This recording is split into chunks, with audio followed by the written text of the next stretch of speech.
I've always been a collector, and I don't remember a time when I didn't find collecting uh, interesting. But I started matchboxes and matchbox labels very late in life, in 2012. It was after collecting 20 years of stamps, collecting various other things. I've always needed a hobby. Like all collecting hobbies for me is to just learn much more about it.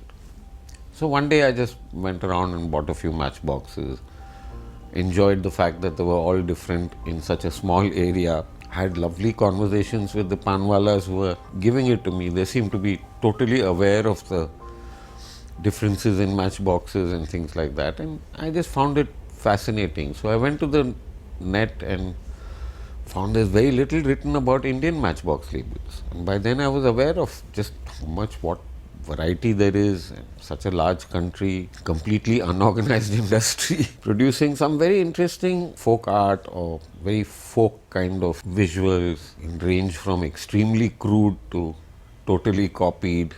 So it was just very fascinating. I went around looking to see where I can get them. I didn't know how to go about it. There are no associations or anything like that, like in the philately, or went on eBay where a lot of these things are traded. So as information goes, my initial awareness of matchbox labels, especially Indian matchbox labels, came from eBay.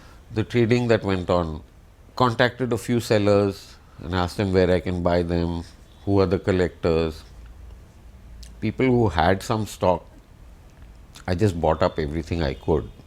I just wanted it all in front of me so that I could figure out, what it is, what I wanted to do with the hobby. I mean, even today, a matchbox is being produced for less than 50 paisa. And it involves so much labor and filling the matchboxes, getting them into little packets, putting those packets into larger packets, making a carton out of it, and sending it 2000 miles by truck.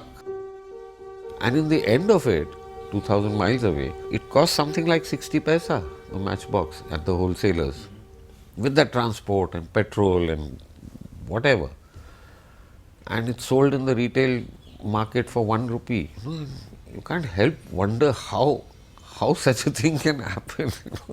And then I found that there's so little information about them. So I decided I want to also make some sort of a documentation effort out of it. Scan them all, categorize them. It's very difficult, I discovered later, that you can actually find anything, any information, because it's a completely unorganized sector. Nobody has kept any records. Even the big players like Wimco and ITC, they don't give you any information because to them it's not important. I mean, as a collector and people who appreciate that side of matchboxes. And it was 100 years of ITC when I started collecting. They had bought Wimco, the largest matchbox players in this country. When I contacted them, they didn't even reply. I said, I would like to, make a catalog of whatever, Wimco and ITC has done in this, get information, share that. It will be great for your 100 years.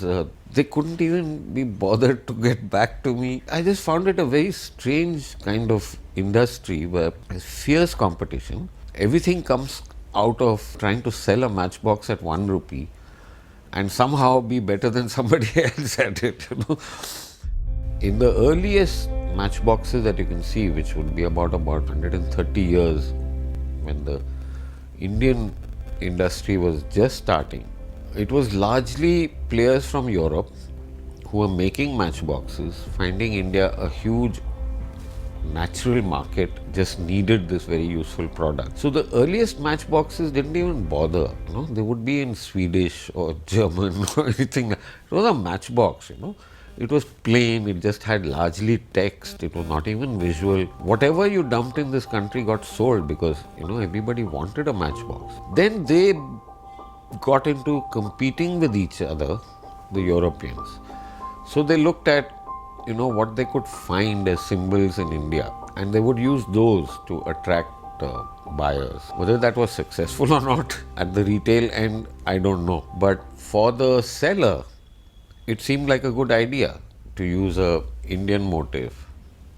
So they would send people to India who would travel around, find out what people actually look for in all these, and they found, for example, religion as a successful kind of approach because everybody was familiar with it. Ravi Verma's paintings and posters and oleographs and things like that. Labels of all kinds used religious symbols, which the common man would reuse them in the sense that he would stick a little Lakshmi label and use that as his deity in his puja room or whatever, or in a shop. They discovered that it worked for certain people, and they saw photography was a big source for them. So, being Europeans, they would use royalty and paintings of all these Maharajas and things like that. Maybe by about 1920, you have a lot of these influences where you can see everybody is working hard to make it more Indian, attractive. Such a small thing, but still, competing on that space. And then you had other things which were also being tried. Just a bird or something, a pretty bird. They were both exploring as well as following some sort of a strategy, essentially to make matchboxes perhaps more relevant to people. I started just accumulating anything that was available. I mean, it didn't matter what it was. If it was connected with the industry, just acquire it if I can afford it. Through that, it's been a 9-year journey now. At first, I had to just look at the whole thing and see what is the best way to keep them in some order so that you can get back to a specific label if you wanted to. I couldn't understand what the best way is. The traditional way is to keep it by factory information. For each factory, you would keep all their labels together. But in India, after independence, a few peculiar things happened, because of which the factories themselves became unimportant. Excise was dependent on what a small-time factory you are. So everybody wanted to be a very small-time factory, but there were big players. So they would bring out matchboxes, getting them to be made by 40 different factories. And 40 different factories had to make the same brand. So you would get names like Sri Ganesh and Sri Lakshmi and Sri Shiva and Sri this one, Sri that one. I noticed that in the older days, factories were fairly important. They made matchboxes, they had their own way of selling it. They were in charge of selling it. Today, factories just produce matchboxes for sellers who then market it. I arranged everything by factory so that, each factory I could examine together, see what their approach to branding was. Some factories were very Swadeshi, patriotic, some were very European in their post-independence period. I arranged everything just alphabetically. I noticed a few things happening there, like imitation. So if somebody brought out a car and it seemed like a successful brand, a whole lot of other people would bring out their versions of car. Even if you registered them, you couldn't actually control imitations. There are so many ways to get around it. So you'll have car that are misspelt in a slightly different way, well, maybe not car, but a whole lot of things can have strange spellings. Like Wimco's ship has been imitated in so many creative ways. So that kind of information came out of that arrangement. If I had arranged it any other way, I would not have understood what was happening. Very fascinating to look at how we can just see the stuff, first of all, which way you should see it. And I frequently would mix them up and say, okay, forget about keeping them by brand or keeping them by factory. Let's look at, something else. Let's see colors, for instance. Just arrange them by certain color combinations. And I discovered this whole use of gold with blue, gold, black and blue, gold, black and red, gold, black and green. And some very nice sort of trends came out across factories, across geographies. So lovely things were happening that unless you saw the whole thing and you arranged them, you didn't know it was happening. And I could imagine that factories were not, they were in competition with each other, but they were not connected to each other in the sense that they would, collectively produce a trend or something like that. It would be imitations. As a collector, you find there are 100, 200 imitations which are just slightly different, made by so many different factories.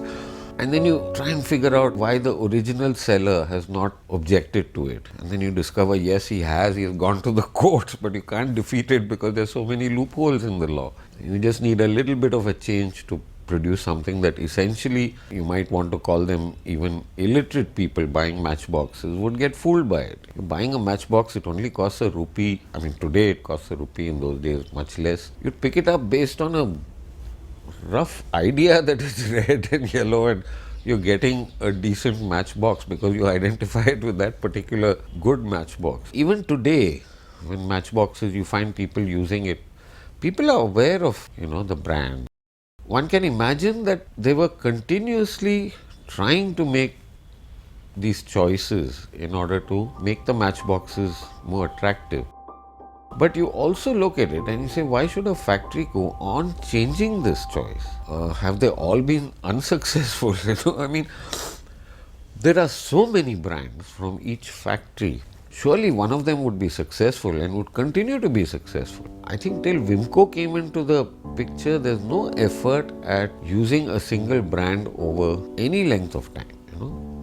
They would just produce one batch of matchboxes based on Goharjan or something like that. It would be successful, and then suddenly switch to a motor car, and then you find something else, Sarojini Naidu, and of course we don't know the dates on which it all happened. But when you see all of them from one particular factory, such a huge variation, and you don't find that it was a geographic choice. It was not as if motor cars were sold in Calcutta and Goharjan in UP or nothing like that, no evidence. The only thing was, it was a constantly changing, some need to be fresh. You didn't want it to get stale. That is the conclusion I came to, saying, if you go on producing matchboxes and everybody is seeing matchboxes in the same markets and everywhere, maybe just changing the color or producing a different looking matchbox is enough to attract somebody's attention. It doesn't have to be a bird or something. And then there were other factories who were political, you might say. So, they would be very Swadeshi. They followed they would advertise as being Swadeshi. They would use the freedom struggle motifs and flags and Gandhiji and things like that on their matchboxes. Through that, there was messaging going on. There was, a statement of your political beliefs, and all these things happening all quite simultaneously with no written word about it. So a collector has to figure this one out. And I'm constantly wondering, am I really right? This is what it looks like. This is what I think it is. But can I say this is how things happen? I would like to have some confirmation from, documentation that is available somewhere, which says that these people were actually doing that. It's easy to look at a few things and saying this is what happened. Somebody else will say, no, none of that happened. Actually, this is some other reason. One thing is very clear, they're very reflective of the times. During the freedom struggle, you would have the freedom struggle, this thing. During the independence, you have the independence documented. You look back and you say, wow, this is actually recording history in a very different way.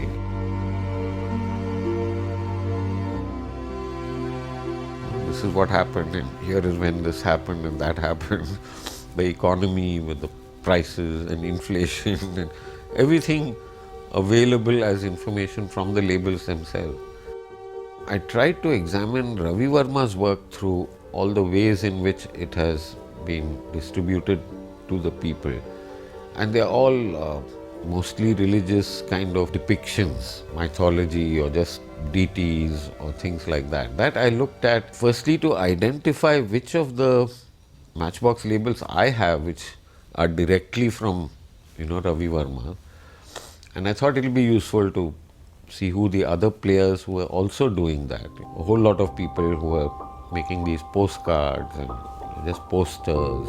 The other things, whenever I've seen cloth labels and things like that, there seems to be a certain common idea behind it. But with other labels, they haven't taken it to the extent that Matchbox labels have. Matchbox labels just takes it to a totally different level where they've explored almost anything. I mean, today if you said, such and such a thing has not been shown on a Matchbox label, I'd say, I can't believe it. It has. I mean, you name it, it has featured on a Matchbox.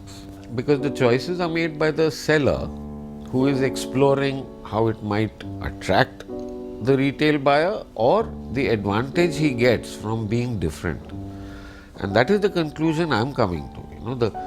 The need to just go on changing it, I think, is related to trying to be different. So today, what you see in Delhi with all the panwalas, and you see a certain type of matchbox. The minute you introduce something that is very different, people might be attracted to just that. Saying, "Arey, ye to kuch alag hi lag raha hai." You buy it for that reason rather than anything else. But if you talk to a panwala, he keeps talking about ये तो branded है, ये तो ITC का है, ये तो local माल है. He talks in terms of quality. For the same quality, the matchbox manufacturer and seller is trying to be different, trying to attract the attention of people. And yet you go to a panwala, you don't have a choice. Whatever he keeps is what you can buy. So if you want to look for a matchbox, then you have to visit 4-5 of them and say, okay, I would like a cat instead of a ship or something like that. But if you go to one panwala, you take whatever he is keeping, and his choice is either a quality or how much he makes out of it, or convenience that gets delivered by somebody to his shop rather than him having to go and buy it. The observations I've made is that it's just constantly changing. It's just an exploration of just about anything you can think of. So you want to put pictures of dogs on your matchboxes, you have pictures of dogs on your matchboxes, animals, birds, plants, photographs, anything you can download from the internet, food. You won't find great sophisticated art matchboxes. Most sophisticated people will probably find that crude. But that is what attracts the common man. And that's his version of art. There's no sense of perspective sometimes. Relative sizes, a bird and a tiger being shown in. But it all works for them. Very bright colors, and for them it's a very live kind of trial and error. You try something, it works, then it's successful. If it doesn't work, you just try something else. So many matchboxes have also come from other brands, mostly BD brands, but a whole lot of other products also, like soap or something like that, and eventually turns into a Matchbox brand that is successful. Well, in the beginning, I did whatever I could think of. I went to antique dealers, kabadiwalas, second-hand bookshop, wherever I could think of, saying that, let me just look to see if there are. I found a little notebook with a second-hand bookseller, which had pasted some little label. Spent a lot of time in Chor Bazaar, for instance, in Bombay. A few antique shops here and there. I would find places to go and say, okay, there's a whole lot of old things which come from old demolitions or whatever it is. I might find something there. Can't say I found too much, but I did find some. Nothing gets thrown away in India, so it gets kept somewhere. Somebody is selling it somewhere. A lot of the fun part was actually going to Old Delhi. First time I went to Bangalore, I spent about 4 days walking just everywhere I could in the older parts, the old city and things like that. Just looking around, not expecting to find anything. But while I was doing that, I just found quite a lot, something would come.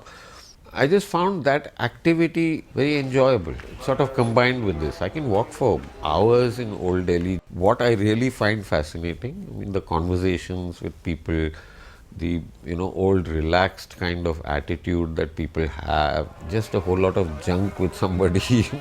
Just look at things which are not familiar. So I contacted all my old antique dealers, stamp dealers and everything to find material. It's lovely to find a whole collection somewhere. Somebody's grandfather used to collect, it's been in his loft and rotting away, and suddenly he thinks he's cleaning up or something like that, wants to give it to somebody. Here, of course, most of them want to sell it. Because it's old, it means it's very valuable. It comes down to some ridiculous negotiations. There was a gentleman by the name of Singhania in Orissa somewhere. He wanted to sell his stuff. So I said, send me a photograph, I'll buy the whole thing. I looked at it, it was in very bad condition. So I told him there are these 4 matchboxes which I think are worth saving. I'll give you whatever you want for them, but the rest of it is very difficult to. He said, no, I want to sell the whole thing together.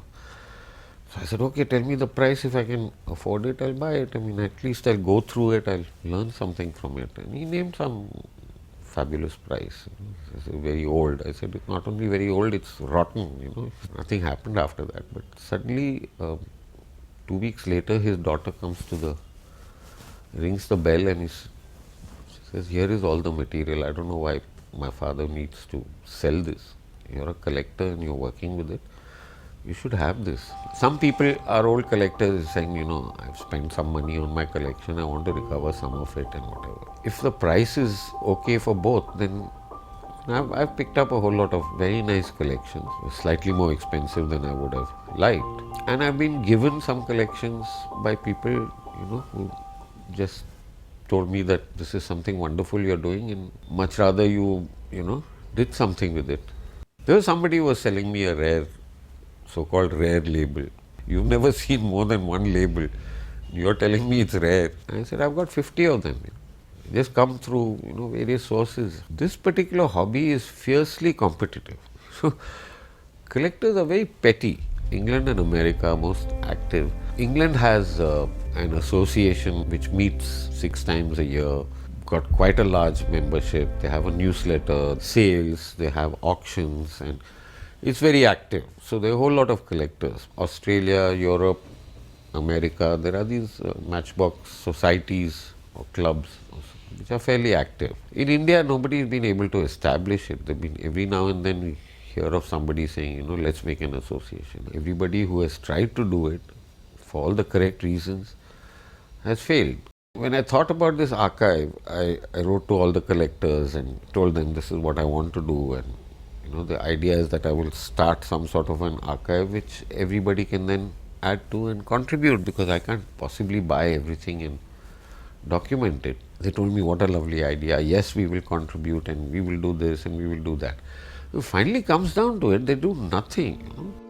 What is remarkable is that the Matchbox in its basic form has not changed in 170 years. The wooden matchbox that was invented or designed 1850, around 1850 in Sweden. It was basically your standard wooden matchbox made from veneer with a coating of sandpaper, wooden sticks and those heads. That continues today. The only difference today is that it's made of cardboard instead of wooden veneer. But those veneer ones are also being made. So the only change has been the size of the matchbox. Nothing else as far as the basic material of the match, the useful part of the matchbox, which is the wooden sticks, the chemicals. Nothing has changed. There's some modifications called damp proof and impregnation and things like that. It's very minor. From 1850, it's still the same thing. But the label has gone through changes of paper, kept up with technology. All forms of printing have been represented. I mean, wood block, everything. It's mostly been litho. They followed all the trends. The chromolithography printing, this thing, that was used. High quality, glossy kind of very attractive looking labels that you would see with other products and things like that. They've been used on matchboxes. All kinds of printing inks. Whenever gold came or a glossy one came or a matte kind of thing came, they would all be tried out, used. Offset printing and things like that were largely used because of the cost advantage. Desktop publishing produces a very clear thing. Once you get onto electronic type of making artworks, suddenly your whole label looks different. Colored heads, for instance. Hotel matchboxes very often use white heads for matchsticks, and they're very pretty looking, but clearly more expensive, so hotels can afford it. Ordinary matchboxes explore with very basic ideas. Occasionally you will find wax matchboxes with green heads. Latest technology, some of these matchbox factories have machines that do everything, start to finish.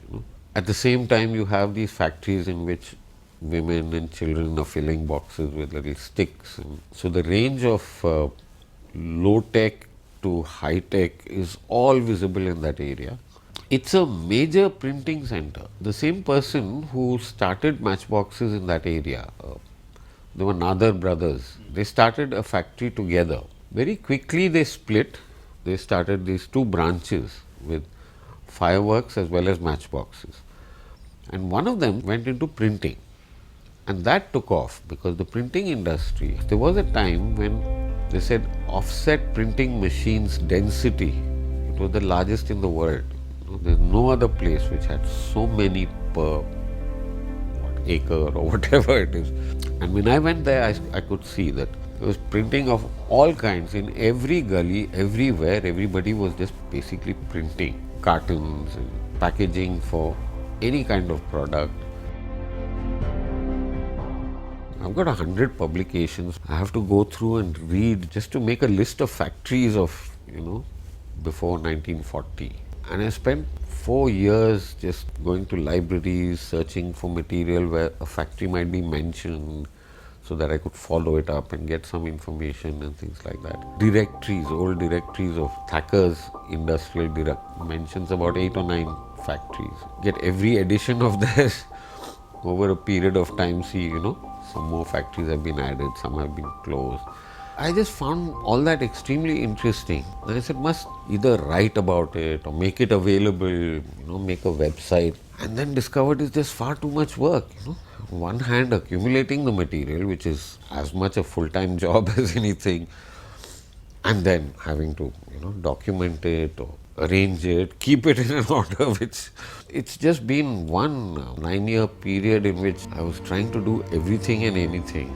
I've come to a stage now when I want to just take a part of it and say, okay, let me just do a small, handleable, part of it. So this year I'm planning to do more or less that.